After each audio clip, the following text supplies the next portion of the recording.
No king lasts forever. My victory will come, says Fubara. Hello viewers and welcome to InfoGist TV. The suspended governor of Rivers State, Sim Fubara, has declared that no king lasts forever. Speaking at a gathering in Boni, Fubara declared that his victory will come back to him at the end of the day. He stressed that he does not consider himself to be losing anything, noting that God has kept him standing. Everybody will not appreciate your style, but when you know that what you are doing is right, you are sure that in 25 to 30 years, if placed in any box and you are asked a question, you can defend your actions. That's what makes you a man. No king lives forever. That's the truth, and no authority lasts forever.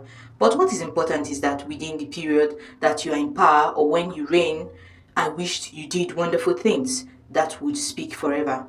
Some people accuse me about a lot of things, but the truth about it is that I cannot be what I am not or who I am. And for our people, just be strong. At times, you need to lose to win. For me and anybody who believes in me, I have never considered myself losing anything. It is when you attach life to things that it bothers you. I know that at the end of the day, our winning will come to us because we are standing on a solid rock. Fubara was suspended in March after President Bola Tinubu declared a state of emergency in Rivers State. The president appointed his sole administrator, Ibokete Ibas, to preside over the state while Fubara's suspension lasts for 6 months. The emergency rule and Fubara suspension was a fallout of the political crisis that followed the face-off between Fubara and his predecessor, the Minister of the Federal Capital Territory, Nyesom Wike. Since his suspension, Fubara had met twice with Tinubu and Wike in a bid to seek reconciliation.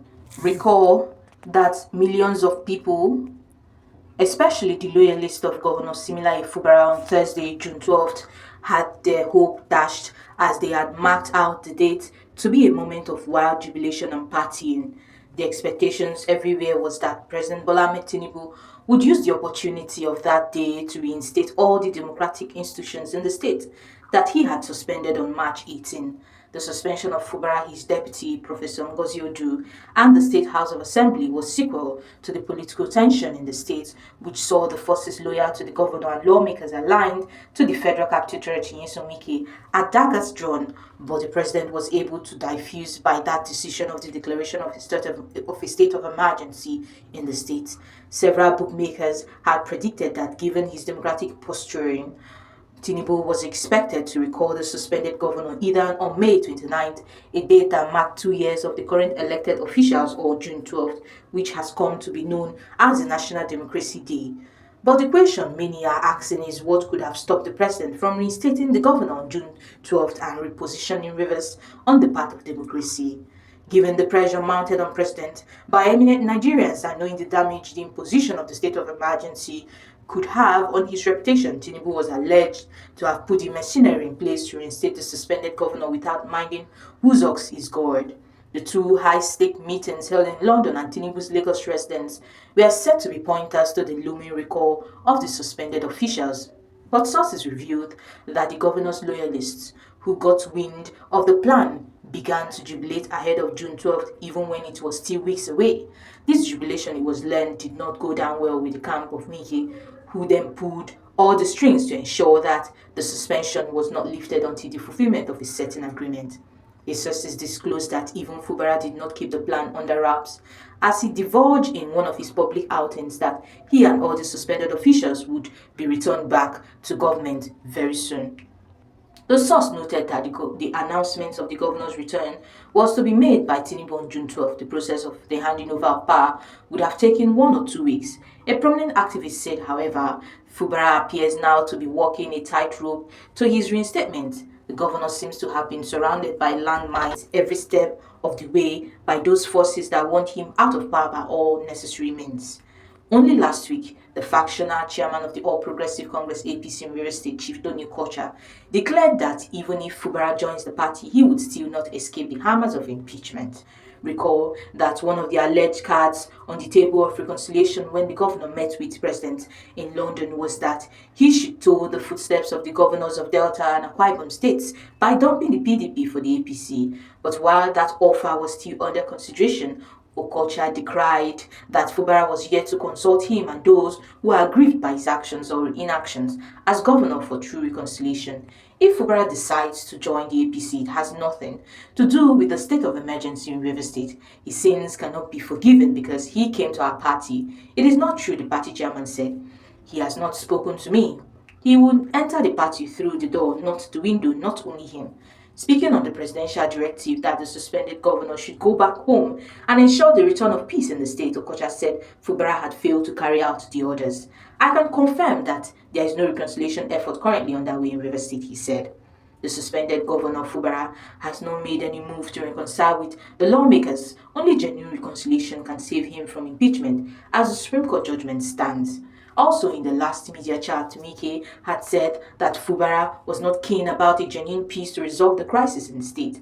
The FCT minister said the day after the suspended governor came to his Abuja residence with two prominent Yoruba political leaders to talk truce, he had not seen the governor again. He has the yam, he has the knife. If you want genuine peace, we will know. If you do not want genuine peace, it is still your choice, he said. But a day after Wike spoke, Fubara was seen in social media posing in photos with Tinubu during his visit to Bodilion during the Salah holiday celebration.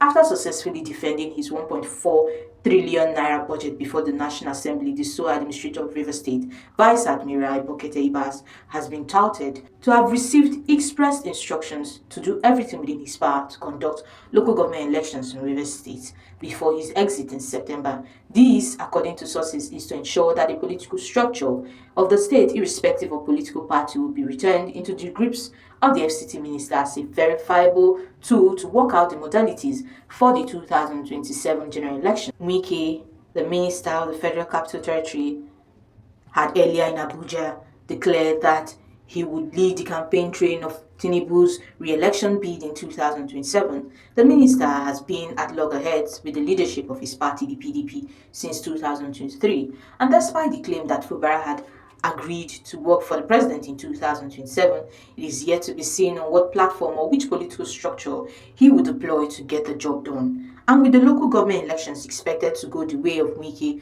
what role will the governor then play to fulfill his own part of the bargain? Only last Thursday, Tinubu transmitted to the Senate for confirmation members of the River State Independent Electoral Commission, RISEC, members of the Local Government Civil Service Commission, and River State Civil Service Commission, among others. So, with just 3 months, with just more 3 months to the end of the initial 6 months of the emergency rule in River State, Fubara may be tactically delayed from returning to power until the local government elections are conducted. By this time, he will only return to occupy a political time bomb that will in no way be favorable to his political career. Wike's insistence to hold on to the soul of the state political structure is born out of the fact that his plan of getting the 2027 presidential ticket of the PDP appears to have been scuttled. This is more so because his once political ally, now turned arch-enemy Seyi Makinde, the governor of Oyo State, is also said to be keen about the same ticket. A credible source in the party hinted that Wike's scheme was to ensure that once the ticket gets into his kitty, he would step down for Tinubu to complete his second term in the spirit that the presidency still remains in the South for 8 years.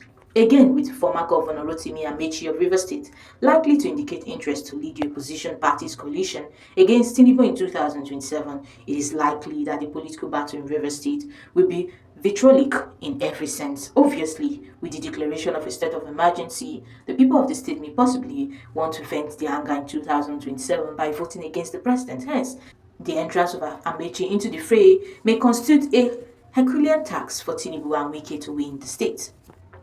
On Tuesday, an elated Tinubu, during the commissioning of the renovated International Conference Center (ICC) in Abuja, asked Wike to join him in the APC because he was an asset that no party would love to lose.